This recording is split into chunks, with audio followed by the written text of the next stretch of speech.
So OpenAI just dropped its most powerful AI model ever, GPT 5.2, and on paper, it absolutely crushed all the performance records. But here's the twist. Almost immediately, users started complaining.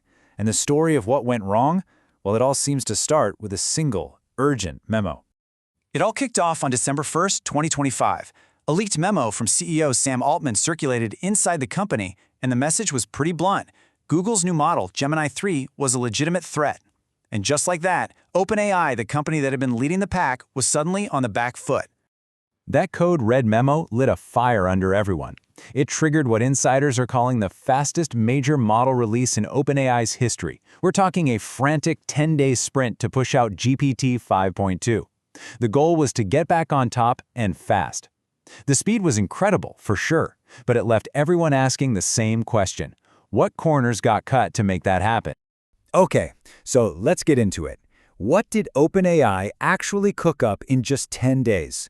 Let's break down what GPT 5.2 really is. First off, they didn't just give us one model. They rolled out a whole lineup of 3. You can think of Instant as your speedy sidekick for daily stuff like emails. Then there's Thinking, which is kind of like the heavy lifter you call in for complex problems. And finally, you have Pro, the ultra-precise specialist for when you absolutely cannot have errors. The idea was to let you pick the perfect tool for whatever you were working on. Now, one of the biggest headlines was this massive new context window. 400,000 tokens. To put that in perspective, that's enough to feed the model a short novel and have it remember details from beginning to end. For anyone working with long legal documents or huge code bases, this is an absolute game changer. So how did this new rushed model actually perform? Well, if you just look at the official numbers, the benchmarks, GPT 5.2 looks like an absolute monster. Check this out. On a test that simulates a bunch of different professional jobs, GPT 5.2 almost doubled the performance of the last version. It jumped from a 38% score to over 70%. We're talking about it generating slide decks and spreadsheets that were actually good enough for people to use. That's a huge leap. OpenAI also said it made a big dent in hallucinations. That's when the AI just kind of makes stuff up. They reported a 38% drop in these kinds of factual errors, which was later backed up by outside reviewers. So, according to the data, it was a big step up in reliability. And it wasn't just office tasks. For all you coders out there, GPT 5.2 set new records, scoring over 55% on a really tough software engineering test. That score put it ahead of everybody. Google, Meta, you name it, making it one of the best coding assistants out there. But all this power comes with a pretty hefty price tag.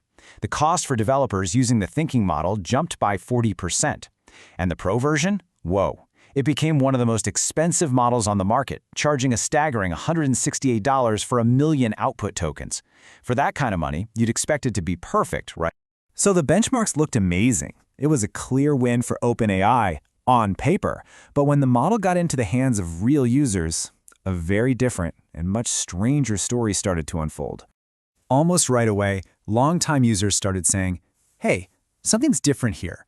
The feedback was surprisingly consistent. People described the new model as more formal, kind of stiff, and, well, arrogant, especially if you tried to correct it. For some, it honestly felt like a big step backward. This user compared it to an older, less polished version, saying it would just insist it was right and double down on its mistakes before it would finally reluctantly admit it was wrong. And this is where things get just plain bizarre. In a conversation that went viral, a user was talking about painting miniatures. GPT 5.2 confidently says, "Oh yeah, I paint eyes with a size 1 brush all the time." When the user questions it, the AI doubles down. Yes, literally, regularly. It wasn't until the user had to point out, you don't have hands, that the AI finally backed down. A truly weird hand hallucination. So you've got this huge gap, right? On one hand, you have these stellar test scores, and on the other, this weird, frustrating user experience. It really raises a huge question about how we're even measuring progress in AI. So what gives? How can the numbers be so good, but the actual experience feels so off? The data says it's more accurate, but users are saying it's arrogant and makes up crazy stuff. What is going on here? Well, one of the main theories from the tech community is that in that mad dash to beat the benchmarks, OpenAI trained the model to be less cautious and more of a risk taker. A higher hallucination rate means it's more willing to just take a guess to try and get the right answer on a test. And maybe that's where the arrogance comes from. It's not just wrong, it's confidently wrong. And look, this isn't just about some funny, weird conversations.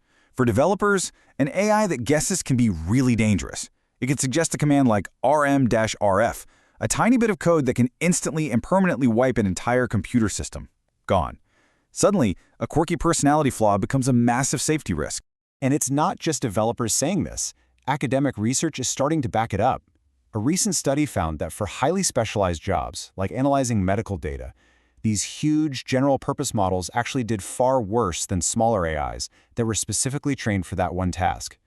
It's a great reminder that bigger and a higher test score isn't always better, especially when the stakes are high. Okay, so let's zoom out. How does this whole rushed release fit into the bigger picture?